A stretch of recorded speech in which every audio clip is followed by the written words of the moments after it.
దేవుని నామానికి వందనాలు. దేవుడిచ్చిన అవకాశం బట్టి కృపను బట్టి దేవాది దేవునికి నేను ఎంతగానో వందనాలు చెల్లించుకుంటున్నాను. మనం ఊపిరి పిలుస్తున్నాం అంటే ఆయన కృప అనేది మనం మీకు చెప్తూ ఉంటాను కదా. ఆయన కృప లేనిదే మనం బ్రతకలు. ఆయన కృపను బట్టి ఈరోజు మీరైనా నేనైనా బ్రతుకుతున్నానంటే దేవాది దేవుని బట్టి ప్రేమైన దేవుని బట్టి ఆయన మనల్ని ఎంతగానో ప్రేమిస్తున్నారు. కాబట్టి ఈ దినం చూడటానికి దేవుడిచ్చిన మహాకృపను బట్టి దేవుడు ఎందుకంటే మన చిత్తుల ప్రతి విషయంలో ఆయన కార్యాలు జరిగించాలని ఆశపడుతుంటాడు. ఆయన బిడ్డలుగా మనం హెచ్చించబడాలని, ఆయన బిడ్డలుగా మనం ఇంకా ఆయన సన్నిధిలో మనం జీవించాలని, ఆయనతో పాటు మనం ఇంకా ఆయనతో పాటు నడవాలని కూడా దేవుడు మన జీవితంలో అనేక మనకి ప్రతి దినం కూడా ఒక నూతనంగా దేవుడు మనకి ఇస్తూ ఉన్నారు. ప్రేమైన దేవుని బిడ్డ మనం ఎవరికన్నా గొప్పవారు కాదు, ఎవరికన్నా ఎందుకంటే అనేక మందిలో చనిపోయిన ఉన్నారు. కానీ యేసయ్య తెలుసు నీకైనా నాకైనా ఆయుష్ ఇచ్చారంటే దేవుడు ఇంకా మనకు సమయం ఇస్తున్నారని నువ్వు ఇంకా దానిపై సెర్చ్ చేసుకునే జీవితం ఏదైతే ఉందో అది దేవుడి సన్నిధిలో సెర్చ్ చేసుకునేటప్పుడు దేవుని జీవితాన్ని ఇంకా ఆయన సన్నిధిలో నిలబెట్టాలని ఆయన అంతగానే నీకోసం ఆయన ఆశపడుతున్నాడు. ప్రేమైన దేవుని బిడ్డ మన వాక్యంలో కంటే 21:31 వచ్చింది. చాలా కాలం క్రిందట యెహోవా వాక్కు నాకు ప్రత్యక్షమైంది. ఎట్లా శాశ్వతమైన ప్రేమతో నేను ప్రేమించినాను కనుక విడువక నీ ఎడల కృప చూపుచున్నాను. ప్రేమైన దేవుని బిడ్డ ఇర్మియా భక్తులతో దేవుని ఏంటంటే చాలా కాలం క్రిందట ఏమైందంటే దేవుని అంటే ప్రత్యక్షమయ్యారు. ఏమైందంటే శాశ్వతమైన ప్రేమతో నేను ప్రేమించాను కనుక విడక నీ ఎడల కృప చూపుచున్నాను అని చెప్పేసి ఈరోజు దేవుడు చెప్తున్నారు. ప్రేమైన దేవుని బిడ్డ ఆయన ఈరోజు నీ కోసం కూడా చెప్తుంది కదా. ఇర్మియా భక్తులతోటే కాదు నీతో కూడా ఆయన చెప్తున్నాడు ఏంటంటే శాశ్వతమైన ప్రేమతో ఆయన నిన్ను ప్రేమిస్తున్నట్టు కనుక విడక నీ ఎడల ఆయన కృప చూపిస్తున్నట్టు. ప్రేమైన దేవుని బిడ్డ ఈరోజు ఎవరికన్నా ఏ గొప్పవాడి కన్నా ఎవరికన్నా నువ్వు గొప్పవాడి కాదు, గొప్పదాని కాదు. ఎందుకంటే ఆ ఊపిరి విడుస్తున్నాను అన్న ఆయన కృప ఆయన సన్నిధిని బట్టి ఈరోజు నువ్వైనా బ్రతుకుచున్నావు. ప్రేమ దేవుని బిడ్డ ఆయన శాశ్వతమైన ప్రేమ ఉండబట్టే ఈరోజు దేవుడు నిన్ను ఎంతగానో ప్రేమిస్తున్నావు. ఆయన ప్రేమ లేకపోతే ఈరోజు నువ్వు ఈ భూమి మీద కూడా నువ్వు ఉండలే. శాశ్వతమైన ప్రేమ అంటే ఏంటి?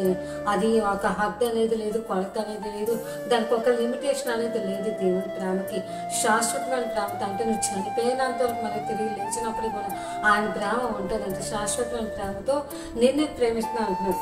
గనక పిడుకని ఎడల నేను కృప చూపుచున్నాను అని చెప్పేసి అన్నాడు.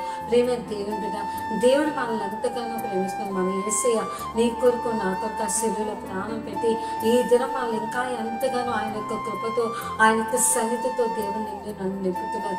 ప్రేమ దేవుని బట్టి ఈరోజు దేవుడు అంటున్నారు నువ్వెవరికి నీ ప్రేమ నీకు దొరకకపోవచ్చు, ఎవరి దగ్గర నీ ఖాతలు లేకపోవచ్చు, లేకపోతే ఎవరు నేను ప్రేమించట్లేదని నువ్వు అనుకుంటున్నామో, కానీ యేసయ్య అంటున్నారు శాశ్వతమైన ప్రేమతో నిన్ను ప్రేమిస్తాను అంటున్నారు. ఈరోజు ఎవరి కోసం అయితే నువ్వు పరితపిస్తున్నావేమో, ఎవరి దగ్గర నుంచి ప్రేమ అందట్లేదు నువ్వు ఆలోచిస్తున్నావేమో, కానీ యేసయ్య అంటున్నారు శాశ్వతమైన ప్రేమతో నేను ప్రేమిస్తాను. ఒక్క మాట ఈ లోకంలో ప్రేమ అంతా కొంతవరకే ఉంటుంది. నేను ఎవరైనా ప్రేమించవచ్చు, ఇష్టపడచ్చు, అది కొంతవరకు నువ్వు బంధం ఉన్నంత వరకు ఆ ప్రేమ ఉంటుంది, లేకపోతే నీకు ఏదో ఉన్నంత ప్రేమ ఉంటుంది, నీకు డబ్బు ఉన్నంత ప్రేమ ఉంటుంది. కానీ యేసయ్య ప్రేమ అవుతుందా? అలాగే కాదంట. శాశ్వతమైన ప్రేమతో నేను నిన్ను ప్రేమిస్తున్నాను అంటున్నారు. గనుక విడువ కానీ ఎడలాగా కృప చూపుతున్నంత తల్లైన విడిచిపెట్టచ్చేమో, కానీ దేవుని యొక్క ప్రేమ అయితే ఎప్పుడు కూడా విడిచిపెట్టేది కాదు.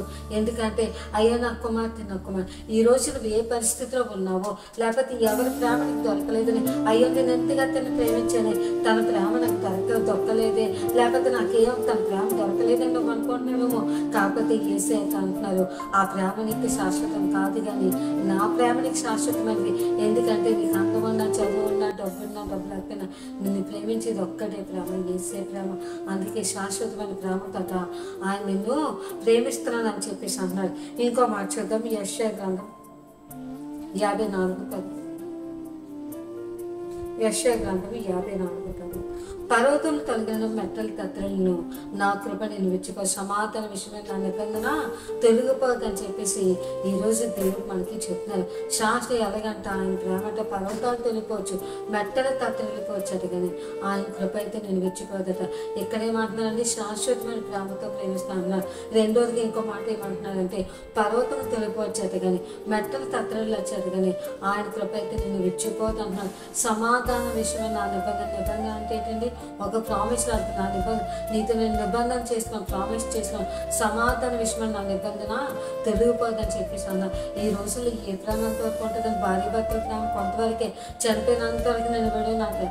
కానీ ఎవరు విడిచిపెట్టే చెప్పండి, అందరూ విడిచిపెట్టేస్తారు. పిల్లలు అంటారు అమ్మ నేను విడిచిపెట్టినంటారు, తల్లి కూతురు అంటారు ఎవరు అమ్మ నేను ఎప్పుడు వదులుకున్నట్టు. కానీ ఎవరి ప్రేమ కొంతవరకు అండి, కొంతవరకే ప్రతి ప్రేమ. కానీ యేసే ప్రేమ అయితే శాశ్వత కాలంలో శాశ్వత కాలం వరకు ఆయన ప్రేమ ఉంటుందట. ప్రేమ ఎంత ఏమిట ఈరోజు, ఎందుకంటే దేవుని యొక్క ప్రేమ కన్నా నీకు ఏది కూడా గొప్పగా అయితే ఏది కూడా ఉండదు. దేవుడు మన జీవితంలో అనేక కార్యాలు చేయాలని ఆయన నిన్నంతా ప్రేమిస్తున్నాడు కాబట్టి నిన్ను ఒక ఆశీర్వాదకరంగా ఉంచాలని దేవుని విషయంలో ఎంతగానో అంటే విలువ కాని ఎడలట కృప చూపుతున్నాడంట. ఏమి అందరికన్నా మన గొప్పవరం. ఈరోజు మనం హఠాత్తుగా వస్తున్నది, అనేక మంది పడిపోతున్నారు, అనేక మంది చనిపోతున్నారు, మాట్లాడుతూ చనిపోయిన వాళ్ళు ఉన్నారు. ప్రేమ ఎంత ఏమిట వాళ్ళందరికంటే నువ్వు నేను గొప్పవాళ్ళం కాదు, గొప్పదానం కాదు. కానీ ఆయన యొక్క కృప ప్రేమ ఉండబట్టట విడువ కాని ఎడలట కృప చూపించండి. ఎన్నోసార్లు అనేక సార్లు తప్పవచ్చు, అనేక సార్లు లోకంలోకి వెళ్ళిపోవచ్చు. కానీ ఆయన ప్రేమట ఇంకా నేను ప్రేమిస్తూనే ఉందట. ఎందుకంటే నా బిడ్డ ఎప్పటికీ నా దగ్గరికి వస్తుంది, నా బిడ్డ ఎప్పటికీ నా దగ్గరికి వస్తాడని చెప్పేసట దేవుని ప్రేమ నీ కొరకు ఎదురు చూస్తుందట. ఈ లోకంలో ఏ ప్రేమ కూడా నీ కొరకు ఎదురు చూడదు, కానీ దేవుని ప్రేమ అయితే నీ కొరకు ఎదురు చూస్తాను చెప్పినాను. అందుకంటున్నాడు పర్వతాలు తెలియపోవచ్చట, కానీ అవైనా తెలిపోయినా మెత్తలు తత్తలిపోవచ్చట, కానీ ఆయన కృప అయితే నేను విడిచిపోతానని చెప్పేసి ఈరోజు జీవము కానీ తండ్రి నీకు వాగ్దానం ఇస్తున్నాను, ప్రామిస్ చేస్తున్నాను. ఆయన నిబంధన తొలిగిపోదంట. ప్రేమ దేవుడు ఈరోజు నువ్వు ఈ లోకంలో దొరకలేని ప్రేమ కొరకు ఎక్కడెక్కడికో తిరుగుతున్నావేమో. అయ్యో ఈ వ్యక్తి నన్ను ప్రేమిస్తే బాగుంది, అయ్యో ఈ పర్సన్ నన్ను ప్రేమిస్తే బాగుందని నువ్వు అనుకుంటున్నావు. కానీ దేవుని ప్రేమ దగ్గర ఏ ప్రేమ కూడా నీకు శాశ్వతమైతే కాదు. ఎందుకంటే ఈ లోకంలో ఉన్నదంతా కొంతవరకు లోకం అంతా మాయే, కానీ అంతా మనకు దొరికేదంటే ఆయన ప్రేమ ఒక్కటి మాత్రమే. ప్రేమ దేవుడు ఆయన సన్నిధిలో నువ్వు లేచి పోచాడినప్పుడు దేవుని సన్నిధిలో ఆయన ప్రేమ కొరకు నువ్వు ప్రత్యేకించినప్పుడు దేవుని ఉన్నతముగా దేవుడు హెచ్చిస్తారు. ప్రేమ దేవుని బిడ్డ దావీదు లోక ప్రేమ కొరకు ఎత్తుకోలేదు, కానీ దేవుని ప్రేమ కొరకు ఆయనకి ఏది ఇష్టమో అది చేయడానికి ఆయన ఇష్టపడ్డాడు. ఈరోజు అనేక మంది భక్తులు ఉన్నారు, అనేక మంది సేవకులు, వాళ్ళు ఎవరి ప్రేమ ప్రత్యేకించారని యేసే ప్రేమ కొరకే. ఈరోజు వాళ్ళందరూ అంత భక్తిగా నా జీవగ్రంథంలో రాయబడ్డానికి కారణం ఏంటంటే వాళ్ళు దేవుని ప్రేమించారు.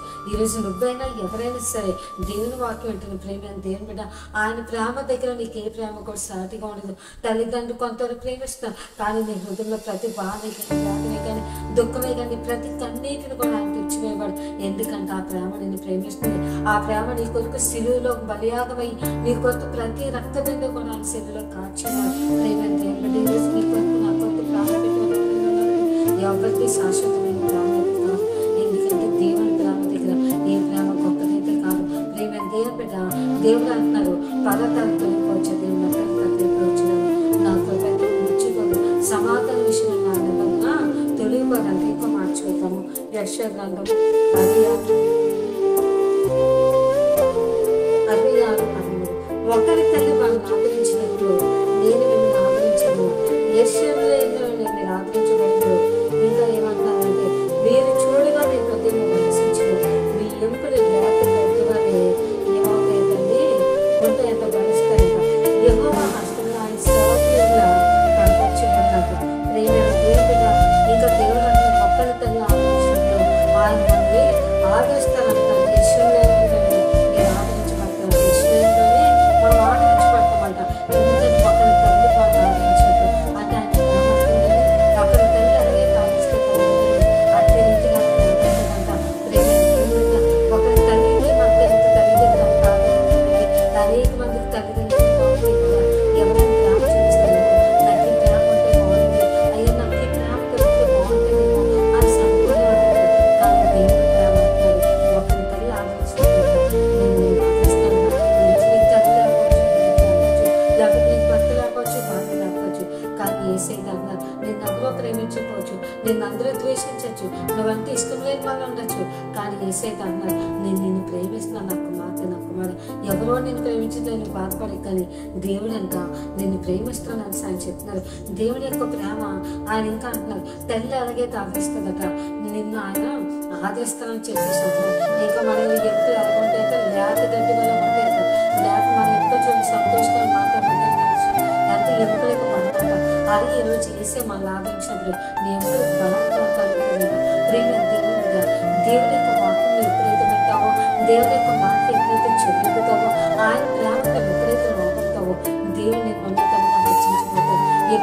లోక ప్రేమకి ఎదుర్కొంటావు. ఈ లోకం అంతా మాయ, ఈ లోకంలో ఉన్నది కొద్దిగా కాదు, కానీ దేవుని ప్రేమకి శాశ్వతంగా ఉంటాయి కాబట్టి ఆ ప్రేమతో నువ్వు ప్రయాసపడి దేవుని మొత్తంగా ఆశీర్వదించబడతావు. ప్రేమ దేవుని బిడ్డ, దేవునికి మాత్రమే సరే దేవుడు అవుతాను, ఆయన ప్రేమిస్తాను అన్నారు.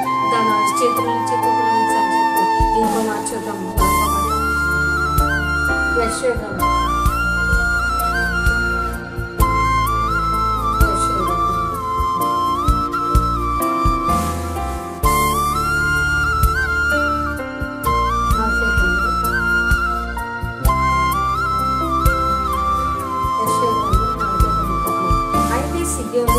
యెహోవా నన్ను విడిచిపెట్టినాడు, ప్రభువు నన్ను మర్చినాడని అనుకుంటున్నది.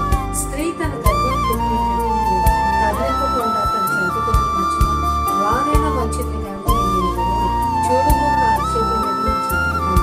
ఈ ప్రాంతాలను లక్ష్యంగా అడుగుతున్నది. నేను దేవుడుగా చూడము నా అక్షేపం చెప్పి తల్లి ఒక తన బిడ్డనైనా మర్చిపోతే చంటి బిడ్డను వారైనా మర్చింది కానీ నేను నిన్ను మరుగునా అని చెప్పేసి అన్నారు. నేను దేవుని బిడ్డ, ఈరోజు యేసే నన్ను విడిచిపెట్టి ఉన్నాడేమో, ఆయన నన్ను చూడట్లేదేమో, నా కన్నీరు చూడట్లేదేమో, నా బాధ నన్ను చూడట్లేదేమో, నేను ఏ బాధల్లో ఉన్నాను, ఏ పరిస్థితిలో కృంగిపోయినాను, ఆయన నన్ను చూడట్లేదని నువ్వు అనుకుంటున్నా. కానీ వారైనా మర్చిపోతారట. కానీ ఒకవేళ చూడండి, మన పిల్లలు పడుకోబెట్టి ఏదో పనిలోకి వెళ్ళిపోతాం. ఆ పనిలోకి వెళ్ళిపోయినప్పుడు పెట్టి సడన్గా పడిపోవచ్చు, లేకపోతే ఏదైనా అవ్వచ్చు. కానీ ఆ టైంలో నువ్వు పక్కన ఉండవు. కానీ ఒకవేళ నువ్వైనా నేనని మర్చిపోతావు అట. కానీ యేసే అయితే అంటున్నారు, నా చేతుల మీద నేను చెక్కుని చూడండి, తన గాయాల్లో నేను చెప్పుకున్నానంటే ప్రేమ దేవుడ, నీ ప్రాకారం నిత్యము నా ఎదుటనున్నవాడు. నీ ప్రాకారం అంటే ఏంటి? నువ్వు చేసే ప్రార్థనే కానీ ఉపవాసమే కానీ నువ్వే ఆయన సరిగ్గా చేస్తున్నావు ప్రతిదీ కూడా అన్నట చూస్తానని చెప్పేసి అంటారు. ప్రేమ దేవుడు మొట్టమొదటిగా ఆయన ఏం చెప్తానంటే శాశ్వతమైన ప్రేమతో నేను నిన్ను ప్రేమిస్తాను అంటున్నాను. రెండో మాట ఏంటి? పర్వతం తొలిపోయినను మెట్టలు తగ్గని నా కృప నేను మెచ్చిపోతాను అంటున్నాను. మూడో మాట ఏం చెప్తానంటే ఒకరి తల్లి వాళ్ళని ఆదరించినట్లు నేను మిమ్మల్ని ఆదరిస్తాను సార్. ఇంకేమంటున్నారు? యెరూషలేములోనే మీరు ఆదరించారు. యెరూషలేము అంటే ఏంటంటే దేవుని సన్నిధిలో మీరు ఆదరించబడతారట. నాలుగో మాట ఏంటంటే స్త్రీ తన గర్భం పెట్టిన బాగానే మర్చిపోతాను, చంటిగా మర్చిపోతాను. నేనైతే నేను నిన్ను మరువలేదు అని చెప్పేసి అంటున్నాను. ఆయన అంటే నిన్ను కానీ నన్ను కానీ విడిచిపెట్టలేదు అంటున్నా. ఈరోజు అనుకుంటున్నావేమో, ప్రభా నువ్వు నన్ను విడిచిపెట్టావేమో, ప్రభా అందుకే నాకు ఈ పరిస్థితి ఉందేమో, లేకపోతే ఎందుకు నా చేతులు నేను విడిచిపెట్టలేదు, నీకు బాగు కాలేదను, లేకపోతే గర్భఫలం లేదు, లేకపోతే ఏ విషయం అనుకోలేను, ఇంట్లో పరిస్థితి బాధపడుతుంది. కానీ వేసేదంటే శాశ్వతమైన నీ భార్య నేను విడిచిపెట్టలేదు, భర్తను విడిచిపెట్టలేదు. కానీ వేసేదంటే నేను ప్రేమిస్తాను. ఈ లోకం అందరూ నువ్వు ప్రేమించిన వ్యక్తులను విడిచిపెట్టచ్చు, నువ్వు ప్రేమించిన అమ్మాయి వ్యక్తులను విడిచిపెట్టచ్చు. కానీ వేసేదంటే నేను ప్రేమిస్తాను. బాధపడదు, భయపడదు. ఒకవేళ తల్లిని మర్చిపోతే బాధ చూడవచ్చు. కానీ వేసేదన్నా నీ గుడ్లని పేరు పడతావు, ఏ తిండి పడతావో ఆయన ప్రతి ముందు కూడా చూస్తాను.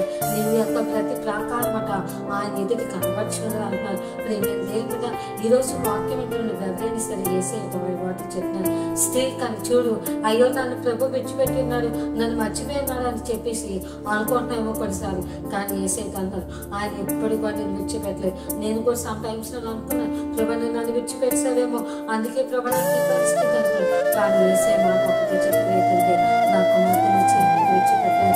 ఈ దినం నేను నిలబడి వాక్యం చెప్తానంటే ఆయన కృప, ఆయన ఆయుష్కాలం. ఎందుకంటే నేను అనేకసారి చనిపోతే వెంటనే దినాలు. కానీ ఈరోజు నేను దేవుని వాక్యం చెప్పినట్టే నేను దేవుడు నన్ను విడిచిపెట్టాను, అందుకే పరిస్థితి నాకు వచ్చిందని చెప్పేసి నేను అనుకునే దినాలు ఉన్నాయి. కానీ వేసే ప్రేమను బట్టి ఈరోజు మీ అందరిలో నేను వాక్యం చెప్పినంటే ఆయన కృప, ఆయన సన్నిధి, శాశ్వతమైన ప్రేమగా నన్ను ప్రేమించబట్టి ఈరోజు మనలో అందరికీ కొద్ది మాత్రమే దేవుడు నాకు ఇచ్చిన వాక్యం బట్టి కూడా దేవాది దేవుడు దేవుడుగా ఈరోజు నువ్వు కూడా అనుకుంటున్నాను, అయ్యో యేసయ్య నన్ను విడిచిపెట్టాడు, నాకు ఎవరు లేదు, నేను వంటను వంటవాడిని అనుకుంటున్నాను. యేసయ్య కదా నువ్వు వంటవాడి కాదు, వంటకాని కాదు, అయ్యో నాకు అందరూ వదిలి పెట్టారు, నా పిల్లలు నాకు విడిచిపెట్టారు, నాకు ఎవరూ లేదని నువ్వు అనుకుంటున్నాను. కానీ యేసయ్య కదా చూడు నాకు మాట్లాడుతున్నా, చూడు నా చేతులు నేను చెప్పుకున్నా అని చెప్పేసాను. అట్లా నా చేతులు చెప్పుకుంటే ఇంకెవరుంటుంది? ప్రతిదిన కూడా మనం కనిపిస్తూనే ఉంటాం. బిడ్డలు మనం ఇంట్లో వేసాను వెళ్ళిపోతాం. కానీ యేసయ్య తలస్తానంట నిశ్చయం నేను చూస్తాను అంటాను. అందుకంటే శాశ్వతమైన ప్రేమతో నిన్ను ప్రేమిస్తాను.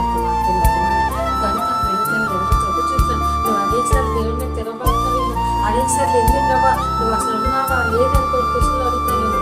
కానీ అయినప్పటికీ ఆయనట విడువ కానీ చూపిస్తున్నప్పుడు ఈ లోకంలో ప్రేమతో ప్రవేశపడదు. దేవుని ప్రేమతో ప్రవేశపడినప్పుడు నువ్వు ఏ విషయంలో అయితే కృంగిపోతున్నావు, ఏ విషయంలో అయితే వేసాడిపోతున్నావో, దేవుని జీవితంలో అయితే గొప్ప కార్యం జరిగించబోతున్నావు. ఆయన ప్రేమ దగ్గర ఏ ప్రేమ సాటి అయితే కాదు. అందుకే దేవుడు అందరు కన్ను తల్లి చేర్చుకున్నట్లు నన్ను చేర్చుకున్న ప్రియుడు నా చేసే కౌగిట్లో ఆయన నిన్ను హత్తుకుంటాడు. నీ యొక్క ప్రతి బాధ ఆయన మానుకోవాడు, నీ ప్రతి గాయం ఆయన మానుకోవాడు. ప్రేమైన దేవుని బిడ్డ ఫస్ట్కి అయితే శాశ్వతమైన ప్రాంతం ప్రేమిస్తున్నట. రెండో పర్వతాలు తొలిపిన మెట్టలు తత్తులను సమాంతర విషయం నా నిబంధన తొలిగిపోదు అంటున్నాడు. మూడో మాట ఒక్కడి తల్లి వాడిని ఆదరించినట్లు నేను మిమ్మల్ని ఆదరిస్తున్నాను అంటున్నాడు. మిమ్మల్ని చూడగా మీ హృదయం ఎలాగుంటుందట, వలసిస్తుందట. మీ ఎముకలు ఎలాగుంటాయట, లేత గడ్డి వల్ల బలుస్తాంట.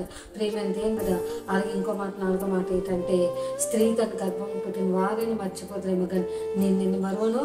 చూడు నా చేతులు ఏమో దేవుడు నన్ను మర్చిపోయారేమో, అందుకే నాకు ఈ కత్తి వచ్చింది, అందుకే నాకు ఈ పరిస్థితి వచ్చింది, దీనివల్ల చచ్చిపోతే బెటర్ కదా అని అనుకుంటున్నాను. కానీ ఏసైతే అంటున్నారు అది కాదు, ఆయనకి కావాల్సింది విడువ కానీ ఎవరు కృప చూపిస్తున్నట్ట. విడువక కృప చూపించినప్పుడు ఎవరు చెప్తారంటే నీకోసం అంత ప్రేమ ఈ లోకమంతా మా ఏదో నువ్వు ఇస్తే అది ఇస్తే ప్రేమిస్తారు. నువ్వేమవుతే నేను ఎవరు కూడా ప్రేమించారు. కానీ ఆయన ప్రేమ కనుక ముందుగా నేను నీ కొరకు నా కొరకు శిలువలో ప్రాణం పెట్టిన తండ్రి.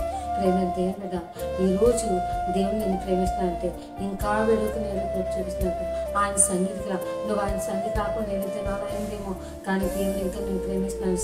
ఈరోజు జీవగాని తను చెప్పిన ప్రేమని దేవుని బట్టి వాక్యం వింటున్న ఎవరైనా సరే దేవుని జీవితంలో వాక్యం ఫలింప చేయను గాక. ఆమె ప్రార్థన చేసుకుని పరిశుద్ధమైన దేవా తండ్రి యేసయ్యా మీకు వందనాలు స్తుతి స్తోత్రం చెల్లించుకుంటున్నాను ప్రభా. దేవ శాశ్వతమైన ప్రేమతో మమ్మల్ని ప్రేమిస్తున్నావు ప్రభా తండ్రి. ఈ లోకంలో ఏ ప్రేమ నిజాయితీ కాదు, ఏది కాదు కానీ ప్రభా నీ ప్రేమ ఒక్కటే నిష్కలంకమైనది ప్రభా. పరిశుద్ధమైన దేవా తండ్రి యేసయ్య మీకు వందనాలు స్తుతి స్తోత్రం చెల్లించుకుంటున్నాను. మీ కృప మీకు అనుగ్రహం తండ్రి ప్రభా. వాక్యం ఏంటంటే ప్రతి బిడ్డను కూడా మీరు దీవించండి ప్రభా తండ్రి. అనేక మంది ప్రేమ లేదని ప్రభా తండ్రి ఎక్కడికో పరిగెడుతున్నారు ప్రభా. శాశ్వతమైన ప్రేమ నీది ప్రభా. ఈ లోకంలో తల్లిదండ్రుల ప్రేమ కూడా కాదు కానీ ప్రభా నీ ప్రేమ గొప్పది కాబట్టి ప్రభా దేవా తండ్రి శాశ్వతమైన ప్రేమతో పర్వతాలు తొలిపోయిన మట్టలు కత్తని నీ కృప విడిచిపోతున్నావు. అదే రీతి ప్రభా తల్లి ఆదరించట్లు వాళ్ళని ఆదరిస్తున్నాను. స్త్రీ తన గర్భం పెట్టిన బిడ్డలు వారిని మర్చిపోతున్నామో కానీ నేను నిన్ను మరువు నన్ను చూడు నా చేతి మీరు చెప్పుకున్నానని చెప్పావు ప్రభా.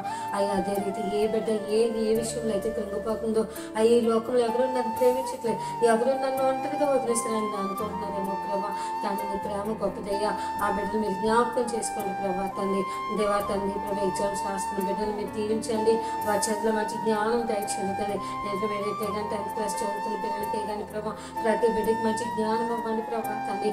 అయ్యా తండ్రి ప్రభా ప్రతి బిడ్డకి జ్ఞానం ఇచ్చి ప్రభా దేవా తండ్రి తల్లిదండ్రులతో ప్రయాసపడి చదివిస్తారు. వారికి మంచి జ్ఞానం ఇచ్చి నడిపించండి ప్రభా తండ్రి. అదే రీతి నా ప్రభా తండ్రి ప్రభా అయ్యా నాకు సబ్స్క్రైబ్ చేసిన ప్రతి బిడ్డ కుటుంబాన్ని మీరు దీవించండి. వారి ఫైనాన్స్గా కానీ ఏ విషయంలో వారు ఏ విషయం బాధపడుతున్నారేమో ఆ విషయంలో కూడా వారికి సహాయం తెచ్చండి ప్రభా. వారి కుటుంబాన్ని దీవించండి, ఆశీర్వదించి నడిపించండి ప్రభా. వారి జీవితంలో నెమ్మది సమాధానం అనుగ్రహించండి ప్రభా. ఈ వాక్యం ప్రతి బిడ్డను దీవించి ఆశీర్వదించండి. యేసు పరిశుద్ధంలో వచ్చినాం తండ్రి. ఆమేన్.